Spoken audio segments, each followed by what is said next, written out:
Hey guys, I'm wanting to bring this video to you guys. This is kind of a couple issues that I had with the LCP MAX. I'm not saying that this gun isn't good for shooting. I've only put a couple boxes through it since I bought it, but in that time that I have had it, it's not necessarily the issue that I've had with firing or with reliability of it. I've put of just the 100 rounds that I put through it, I've put hollow points through it, I've put cellar and belly it. So I wasn't using crappy ammo. This isn't a torture test or anything like that. But these are just issues that I had within the first month of owning the gun, and also some things that I hope that Ruger would take into account. I understand this is not, this is not my this isn't a Glock. It's not not an issue. It's not a pistol that you would want to go to battle with. I understand that. This is something that I personally throw it in my pocket, and it's my only hope is that it's functional and that it works. So take this with a grain of salt, whatever you'd like. These are just the issues that I had with the pistol since I've owned it. And some of you may have not. I've seen rave reviews about this, the LCP MAX, and people love it. People shoot with it, and it's one of their go-to guns because it is just so freaking small, and you're able to carry it anywhere in your pocket and not have to, you can throw it in your pocket and not have to worry about having a holster or not have to worry about having a heavy-duty belt. So with that aside, these are just a couple things that I was having an issue with. So with this being one of the issues I was having was, I'm not sure if it's going to do it now. It's working pretty well right now, but I was having issues to where if I was to, and this was usually when I'm doing mag changes with this thing. I'm not doing speed reloads or any of that kind of shit with this, but I was having issues to where it was sticking, and it's just not going to do it now that I'm on camera, obviously. Let's see if I can get it to work to do it. If not, whatever, that's fine. That was one thing. That's not necessarily the biggest issue that I was having. I was just cleaning, or just about to disassemble and clean my gun, and one issue that I ran into was that when I pulled this, I don't know how exactly I did it, because it was getting stuck. And when I was doing so when I was doing the disassembly, I did everything on the top, and then as soon as I went to pull this, I'm really glad it didn't do it again, because that was the bitch to get the spring back on. But you can see here, and I'm going to use a flashlight real quick just to show you guys deep down in there, and you can see the spring. The spring is green, so it's really easy to see. You can see where I damaged the spring trying to get it back on. It's split basically between those coils, trying to get it back on this bar. And the issue that I was having was that the only thing that is the tension part that holding this bar, it's basically like a bridge between the both ends of the polymer, is that spring. Sorry, I don't know if it's focused for you guys. All right, it's been annoying.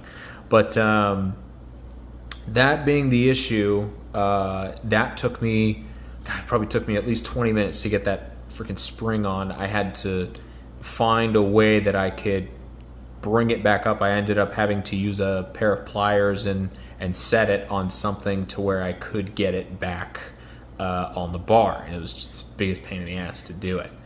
But the thing with that spring is it attaches all the way, as you can see, and I'll show you again.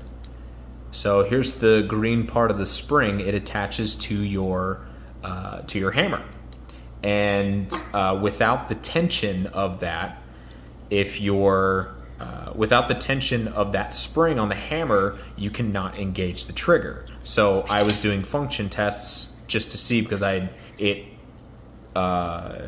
when the spring it essentially broke, or it was reflexed inside of the pistol as I was holding it. This bar just fell into my hand, so I had it in my hand, and then the spring was just loose inside there. So that being said, I put the magazine in or whatever and not the magazine, sorry, I put the slide back on, and I'll go ahead and put this back on for you guys here.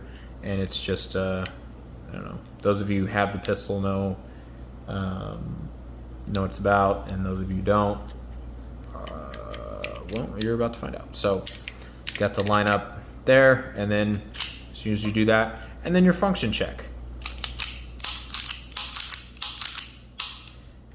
And it's fine. It's totally fine. I wouldn't be surprised if this thing went through 1,000 rounds without even an issue.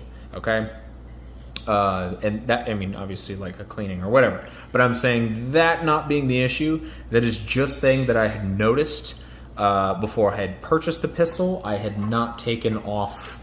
I had not taken this off. Obviously, I've I don't know what your experience with guns is. You could be like, hey, no dumb shit or whatever.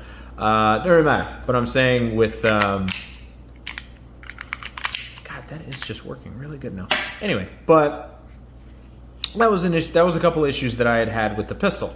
Not saying, like I said, I could put 1,000 rounds through this, maybe clean it a few times and have no issues. It could be fine. That was just as a part of, I don't know, craftsmanship, or because my whole thing is not necessarily buying the most expensive pistol. My thing is about buying a pistol that is reliable and something that you are going to use in a sense to defend your life. So, like I said, I have no problem carrying this pistol. That is just one thing when I'm disassembling or cleaning it, I will have to be mindful of. And some of you that may be just kind of a point to where it's like, yeah, I'm not buying this gun, that's fine. Or some of you be like, yeah, I mean, I've dealt with worse or whatever. But this was just for your kind of general knowledge, for you guys to be able to, have the option of picking and choosing. And I don't know if you guys want to see the trigger there, and it kind of break there, the reset. Right there. So yeah, like I said, this is definitely a pocket pistol. This is not a run and gun type gun. This is not this is not going to be breaking any records. But just so you guys are more aware of what is what is in your purchase. What are you guys looking for? What are the things to look out for? This is kind of just my general knowledge for you guys to make more an informed decision. So any questions, comments, just leave them down below, and would be happy to answer anything I can for you guys. All right, take care.